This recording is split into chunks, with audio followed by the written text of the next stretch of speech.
성도 여러분들 안녕하십니까? 오늘 아침 하나님의 말씀은 구약성경 사무엘상 3장 10절입니다. 주께서 오셔서 서시고 다른 때와 같이 사무엘아 사무엘아 하고 부르시니 그때 사무엘이 응답하되 말씀하옵소서 주의 종이 듣나이다 하더라. 하나님의 말씀을 듣는 자세라는 제목으로 하나님의 말씀을 전하겠습니다. 사무엘은 그의 어머니 한나가 서원하여 태어난 사람입니다. 그의 어머니 한나는 주께서 그녀의 기도를 들으시고 아들을 주신다면 아들을 주님께 드려서 평생 하나님을 섬기는 일에 수종들게 결심하였습니다.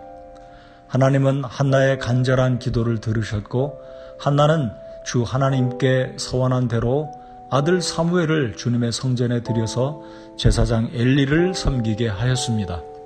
어린 사무엘은 제사장 엘리를 섬기면서 성전에서 생활하며 성장하게 되었습니다. 어린 사무엘이 하나님의 음성을 처음 듣게 되었을 때 그는 그 음성이 하나님의 부르심인 줄 알지 못하였기에 엘리가 부르는 줄 알고 그에게 달려갔었습니다. 그리하기를 3번 반복하였습니다. 엘리는 뒤늦게 그것이 하나님께서 사무엘을 부르시는 줄 알고 동일한 음성을 듣거든 자신에게 오지 말고 있는 그곳에서 하나님께 대답하라고 일러주었습니다. 사무엘상 3장 7절을 보면 이제 사무엘은 아직 주를 알지 못하였고 주의 말씀도 아직 그에게 계시되지 아니하였더라 라는 말씀이 있습니다.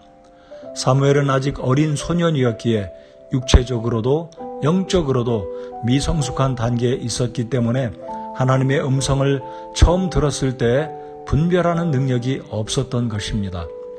그리스도인들도 때로는 동일할 수 있습니다. 영적으로 미성숙한 상태에 있게 되면 하나님의 말씀을 통해 주님의 뜻과 음성을 깨닫지 못할 때가 있습니다.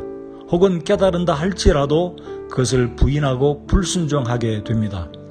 하나님의 말씀을 듣거나 읽어도 그 말씀 속에 들어있는 하나님께서 개인들에게 주시고자 하는 메시지를 느끼거나 감동을 받지 못할 때가 있다는 것입니다. 그러므로 우리는 주님의 말씀을 대할 때 사모하는 마음, 기대하는 마음, 그리고 순종하고자 하는 열려진 마음으로 주님의 말씀을 대해야 합니다. 다시 말씀드리면 하나님께서 저와 여러분에게 무엇을 말씀하시든지 어떤 것을 말씀하시든지 순종하겠다는 마음으로 자신을 말씀 앞에 내어드리는 것이 필요합니다. 요한복음 10장에서 예수님은 양과 목자와의 관계를 말씀하셨습니다. 양들은 목자의 음성을 듣고 목자가 인도하는 대로 따라간다고 말씀하십니다. 양들이 우리를 떠나 초장을 향하여 들로 나아갈 때 앞서 길을 인도하는 목자의 음성을 알고 그를 따라간다고 말씀하십니다. 하지만 양들은 낯선 자들의 음성은 알지도 못하므로 낯선 자를 따르려 하지 아니하고 도리어 그에게서 도망한다고 말씀하십니다. 이것이 양의 습성입니다. 14절에서 주님은 또 이렇게 말씀하십니다. 나는 선한 목자라 내 양들을 알고 내 양들도 나를 아노라. 양이 목자를 알아야 때를 따라 꼴을 먹고 물을 마시며 흉악한 이리떼나 맹수들로부터 생명을 보호받을 수 있습니다. 그런데 우리 그리스도인들이 이 세상을 살다 보면 세상의 소리에 너무 익숙해져 있거나 세상의 소리에 관심이 지나치게 기울여 있다면 우리는 주님의 음성을 분명하게 듣지 못하게 됩니다. 베드로는 일평생을 갈릴리 바다에서 고기를 잡는 업으로 지내온 사람이었습니다. 그런데 주님을 만나기 전에 그는 밤새도록 고기를 잡으려고 했지만 고기를 잡지 못했습니다. 아마도 전문 어부였던 베드로에게 있어서 밤새도록 그물질을 하였지만 고기 한 마리 잡지 못했던 것은 없었을 것이라고 생각합니다. 어느덧 날이 밝았고 그물을 씻으며 다음 날을 기약하던 베드로에게 주님께서 오셔서 그에게 말씀하십니다.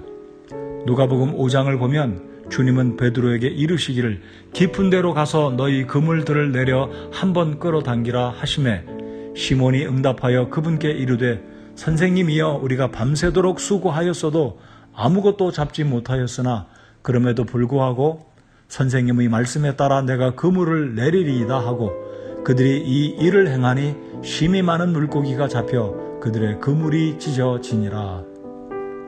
베드로의 대답은 우리 모두가 주님의 말씀을 들을 때 드려야 할 마땅한 대답이어야 합니다. 우리가 밤새도록 수고하였어도 아무것도 잡지 못하였으나 그럼에도 불구하고 선생님의 말씀에 따라 내가 그물을 내리리이다. 베드로는 전문 어부였고 예수님은 목수가 아니십니까?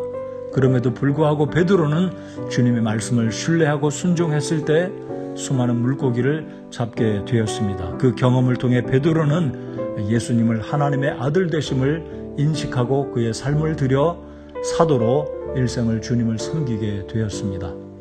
비록 어린 사무엘이 처음으로 하나님의 음성을 듣고 하나님께서 자신을 부르셨음을 인식하였을 때 사무엘은 정확하게 하나님께 대답하기를 말씀하옵소서 주의 종이 듣겠나이다 라고 말하였습니다. 오늘 복잡 다양한 이 세대에서 우리는 어떤 마음과 태도로 하나님의 음성을 듣고 있는지 생각해 보아야 합니다.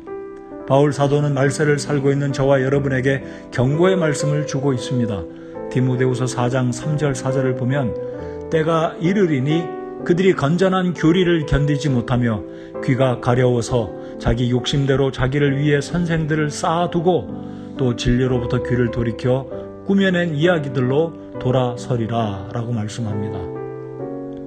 오늘 새로운 하루를 시작하면서 어린 사무엘과 같이 말씀하옵소서 주의 종이 듣겠나이다 하는 바른 마음과 자세로 하나님의 말씀을 받는 저와 여러분 모두가 되어야 하겠습니다. 복된 이 하루가 되시기 우리 주님의 이름으로 축복합니다.